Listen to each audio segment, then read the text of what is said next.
Welcome to In Real Time, where we as Heights Church are inviting you in for real conversations about leading people, organizations, and change in the new normal. We're hoping that our real discussions about our church's journey will help you as you reimagine and rebuild yours.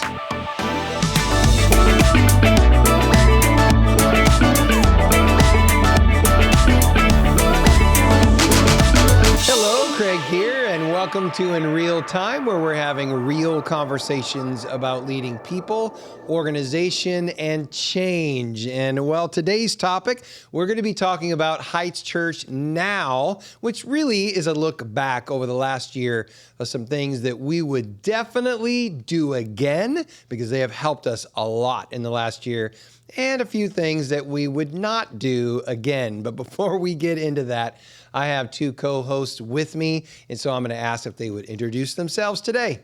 I'm Jennifer Alessio, and I serve as the children's pastor here at Heights Church. Very cool. Yeah, you do. Yeah, you do. I do. My name is Tim. I serve as an associate pastor, oversee Church Online, men's. I'm a teaching pastor. Mm-hmm. Very cool. Good times. All right. Good stuff. Yes. Good stuff. Well, today, as I said before, we're going to be talking about Heights Church now. And this is only to help people just kind of get an assessment of things. And they can start asking themselves, what about my church specifically now? And what's happened in the last year that we would definitely do again? And things that maybe we would do different. Maybe we wouldn't do that again. So there's a couple of things on this. And this is going to be a bit of a shorter episode. But hey, I don't know that anybody ever complains about things that are shorter but still really good. So I think that's where we're going to dive in. So what would we do again right off the top of the list? What do we definitely know we'd do again? Being transparent about where we're at financially. Yeah. For sure. Financially and really just across the board, right, as a church. But the finances are a big part of that transparency. Yes. Yeah. I know that this is one of those areas that a lot of church leaders just really struggle with as far as how much do I share. And it's not because people are trying to hide. That's not really it. It's just how much can people understand with the numbers that I give? And is it going to really be something that people can get their head around, or is it going to be even more confusing? Because honestly, when you're looking at church budgets versus like a home budget, those are two very different budgets to look at. Yes. And so it's hard to decipher truthfully what you're looking at when you're looking at all those things. And so I get it, but I think what we're really talking about is diving into, hey, income versus expenses. Here's where we're really at. Here's where we're coming up short. And here's what the repercussions are going to wind up being. And so we were really transparent about that. So why don't we unpack that a little bit for us? I know it was not just this last fall, but the fall before. So about a year and a half ago, Yes. we really needed to get transparent with our congregation and let them in on what are the things about to happen unless something changes significantly. We were having a significant shortfall. We were not making budget. Yeah. And it was getting to the point where we knew we would have to let go for pastors. Yeah. Which is a hard reality. Yeah. It's hard for us on staff to accept and to continue to move forward and doing ministry and trusting the Lord that we're going to have a paycheck. But we knew that we needed to be transparent with the board and with our people. Yeah. And what was awesome is that our people thanked us. Yeah. They thanked us. They thanked us. They wanted to know. Yeah, they did. And I remember what you said, what was so valuable, which was that you needed to say what they needed to hear. And so that, when we're all with Jesus in heaven one day, where they wouldn't say, hey, Craig, how come you didn't tell me? Yeah, right. And you knew that was your responsibility to say. Yeah. And I think the part that was key about this, it's the way you said it. You didn't beat them up. You didn't make anyone feel guilty. It was very gentle. It was just saying, hey, we need you to step on board with us with this vision. Yeah. God has called us to great things here in our community and our region, and we want to keep doing it. Yeah. And we can't do it if we don't have a pastor to lead. Yeah. Yeah, So it's so important that we think about how disorienting that whole time was. It was. And I get it. The finances are definitely going to be affected because people didn't know if they were going to have a job. They had no idea what was happening. Right. And so I get it. It was just a disorienting time. And so it was important that we bring people's attention back to this very important community of believers that are here. And if we don't do it, well, then who else is going to? This is Exactly. literally in our hands to do or not.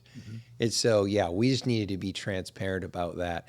And so, yeah, and I really, I think what's important about this for senior leads specifically is, look, we know that we've been good stewards of what's been in our hands.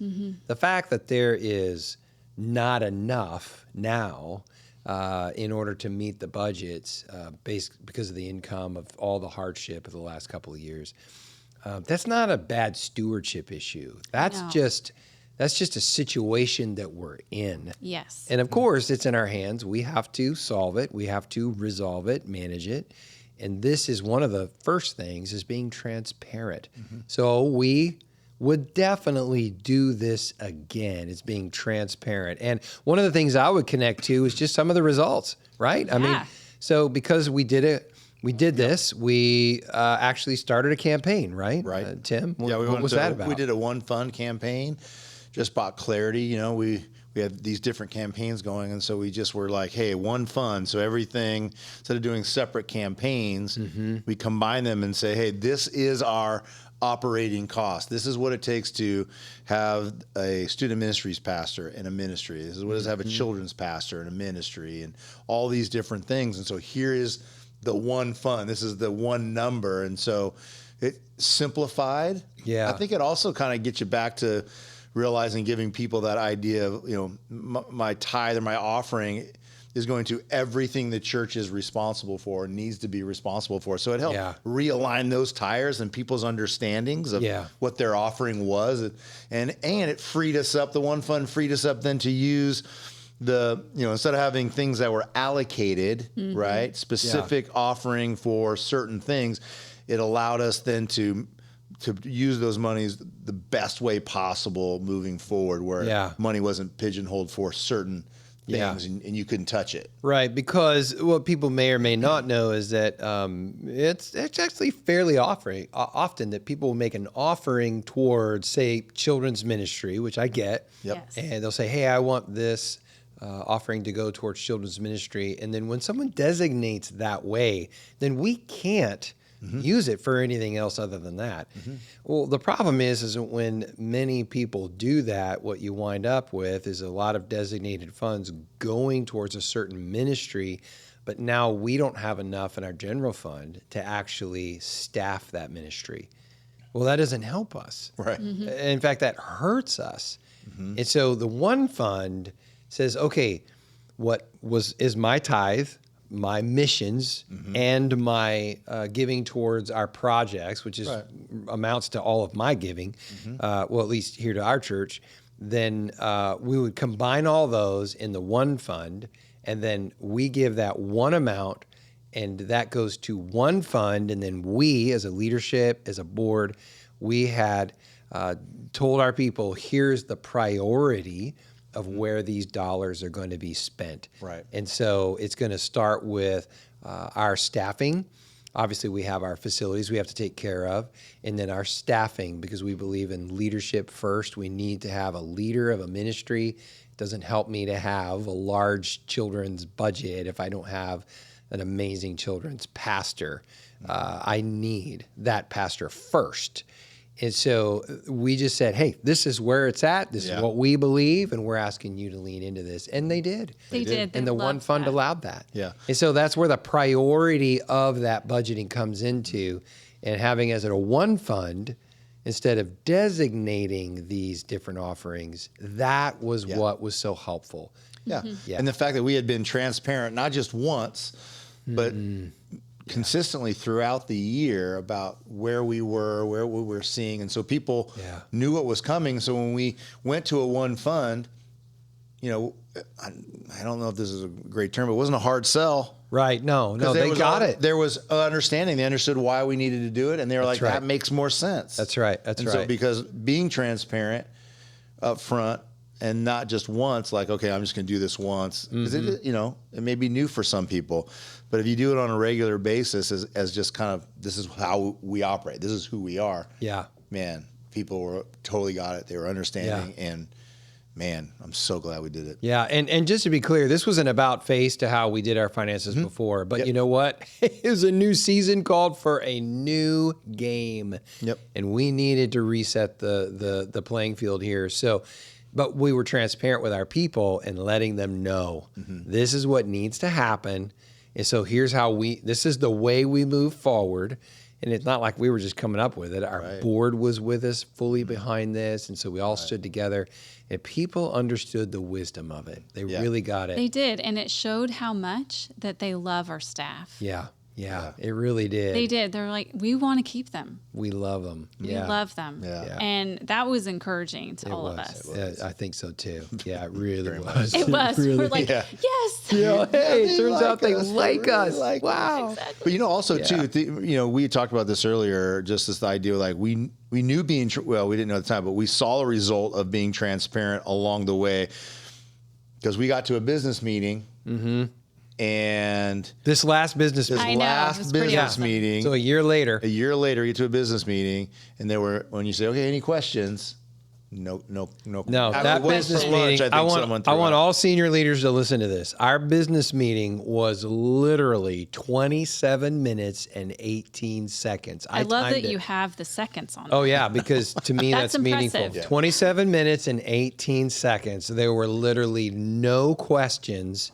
And then afterwards, when I said, I can't believe you guys didn't have any questions, the comments that they gave back to us was, that's because we trust you and there were no surprises. We already knew all this before we got to this meeting. Right. Because we had already shared it with them. We'd been transparent. Right. We show our weekly giving and monthly giving in the planner, the bulletin every week. Right. So we're transparent. We show these things to people. We talk about it.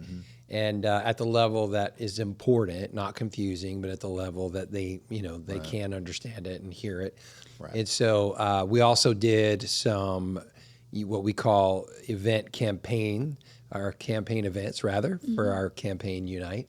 And at those, we would share these same numbers and what we're accomplishing and what we're having to hold back from because we're just not there yet financially. Yeah. And so these are all similar people groups. And so there were no surprises on that day. Yeah. And you give them opportunity to ask questions. Yeah. And I think that's part of it. It's Right. not just sharing. It's with your leadership, you're very open. Yeah. And there's no question. I'll be honest, over the years, there's been a few questions from some people. And you handle it really well. Well, thank you. And that's a culture or a value that you have as part of our culture is you can ask a question, we'll answer. And we're not going to be defensive. We don't need to be. Yeah. I don't have anything to feel bad about. We've been great stewards. I can defend every decision we've made. That's right. And it's a good thing. Yeah. I want people to know. Yeah, give them information, be transparent. Yeah. In the absence of information, people will draw their own conclusions. Yes. And so you say, okay, I have this many X amount of people in our congregation. That means you have probably X amount of different, thinking. They've defined it a certain way, and they're all different and all causing confusion. So that when there are surprises, then that causes a reaction. Right. But guess what? You're being transparent. You start sharing all this stuff. Yeah. There isn't a surprise. Right. There's not reaction. There's support. Yep. There is. And that's support. what we experienced. So we would definitely do that again about a lot of things. We were how we were spending the money. Right. We had money that was designated. Yep. And so if we're telling people, we're just not, we're not, the giving isn't good, we're not be able to make the bills, but yet they saw us putting in new sod and redoing some of the things in our quad area. Yeah. We wanted to be transparent. Like that money was designated. Yeah. So therefore we couldn't spend it on anything else. We literally couldn't. No. Yeah. And people love what we've done in the quad. They love what we've been able to do in our lobbies and our hallways. And so again, if we hadn't communicated that, there would be a million assumptions. Oh, yes. Right. Oh, they're doing fine. Oh, Look at all these yeah. projects. Like, that was already money set aside. Yeah. We can't do anything else with it. Be transparent with as much. Yeah. Like you said, we'll share everything except salaries. Right. So Yeah. be transparent. Right. Yeah, we'll tell the whole story about all of our salaries, but we just don't get into the nitty gritty of each one individually. Correct. Which I don't know anybody who shares that with anyone. Right. But anyway, so we would do transparency again. We would do the One Fund campaign again. Yes. Yeah. I would definitely encourage church leaders as you're thinking about rebounding and how do you get your feet underneath you financially. A campaign, huge. Definitely would do it again. Right. I would also say that we would continue to evaluate over and over again. We evaluate constantly. It's a weekly, monthly. We just have had to. We track our finances. We track whether we're being effective and productive in our ministries on just a constant basis because things are just so accelerated now. And we want to be effective. And so we would continue that evaluation. We're not critical of one another because we all want to make it better. So we're asking each other, how can I make it better? Yeah. And so that's just the culture of who we are. I would do that again. How do we get better? How do we get better? Another thing is I would continue to double down on groups, our small groups. We continue to grow those. We're in the 60s, 70s on those small groups that meet, whether on campus or around town, in homes. And so I'd double down on those. Definitely would do that again. The last year was a huge part of us galvanizing as a church. I would say right now we are closer now than I think we have been in 10 years' time. Yeah. It feels like those early days of when we planted the church. Connected. Again. Yeah, feels really, really good. And then I think I would also do again is managing the expectations of the good, the bad, and the ugly. Because not nothing has been up and to the right. There's been some expectations. It took us forever to bring back coffee. People were practically storming the gates. When are you going to bring back coffee? Man. When we can afford it. It was like a revival when we brought it back. We finally got to the place where we could. But there is something that we would do different, and it was kind of ugly about how we laid it out, and it has to do with kind of what we'd already talked about, which is messaging. Yes. Jennifer, what was that thing? So that was childcare. So about a couple years ago, or is it a year ago now? Yeah. Or Yeah. 2 years ago. About a year. A year ago, we looked at our budget and we determined that we cannot afford to provide childcare on Wednesday nights. Yeah.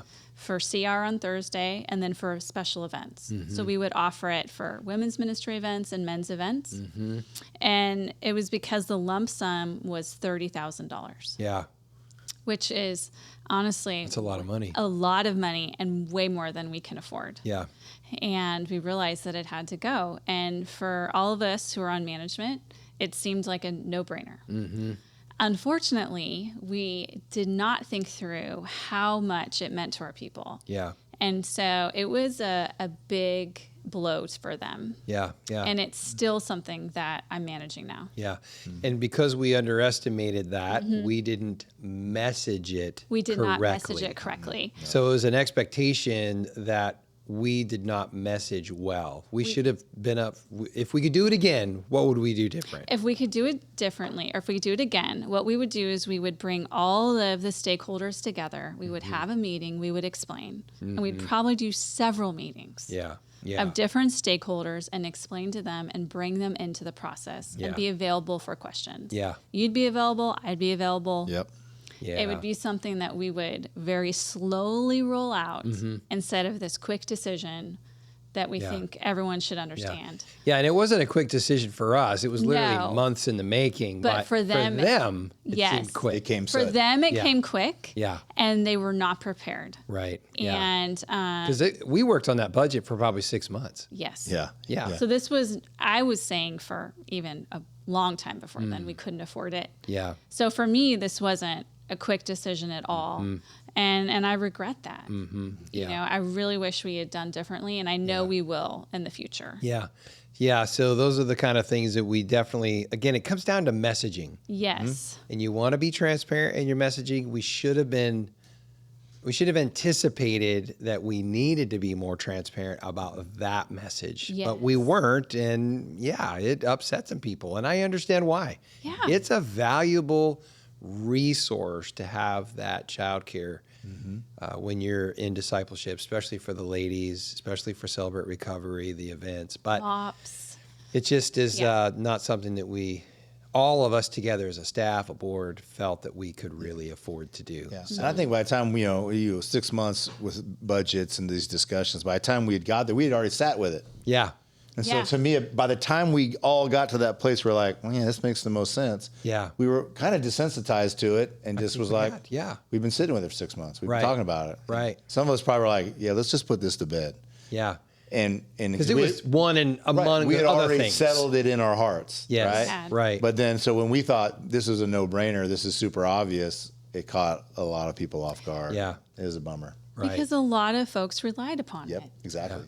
And there's a lot of really caring, compassionate people that are saying, what? We can't offer this for people anymore? Right. Yeah. And their hearts are in the right place. Yeah. So Yeah. I completely understand. And being transparent would have given us the time to field those questions, those Yes. concerns. Yep. It may not have changed the outcome, but it would have given us the margin to have these conversations. Yeah. And to help people see. And because again, it's much more than just saying we can't do it. It's now, is that person even available to come because they don't have anybody to watch? Yeah. So, Yeah. Their kids. And so Yeah. it was big, bigger It was than big. we realized. It was big. Yeah. Yeah. And I think ultimately when we look back on it, we still know it's the right decision. It is. But Right. it's still one of those things that we feel like it's an important thing that we're not doing yet, but we Yes. want to get back to something, because I definitely want to create an opportunity, especially for the moms, to be able to come and to be a part, but also single dads, Celebrate Recover, all of it. So it's a need. It's a need. It's a definite But it's need. just not a need we can meet yet. Yes. But anyway, messaging, so important. And that's why it's important for us. We want to share in real time the good, the bad, and the ugly. And so this idea of messaging, so critical. We do it all over again. Be just transparent as you can. And talk this through with your teams. That's how we determine what we are able to share, what we think people actually want to know about. What questions are they asking? Right. I don't want to sit up there and answer a bunch of questions they're not asking, but hey, let's know the questions they're asking and let's speak to those, and let's give them everything that we can. So I love it. I love it. So our challenge on this is, what are you messaging on purpose? Right. Or by accident? We've done both of them. We've done both. Yeah. So, hey, this has been a great conversation about leading people, organization, and change. So thanks for being a part of that. And if you like this episode, which I kind of think you did, you might want to hit the like, subscribe, and the bell notification so you don't miss one episode. And we'd love it if you shared it with a friend, somebody who you think could use this information and encouragement as well. And we will see you next time in real time.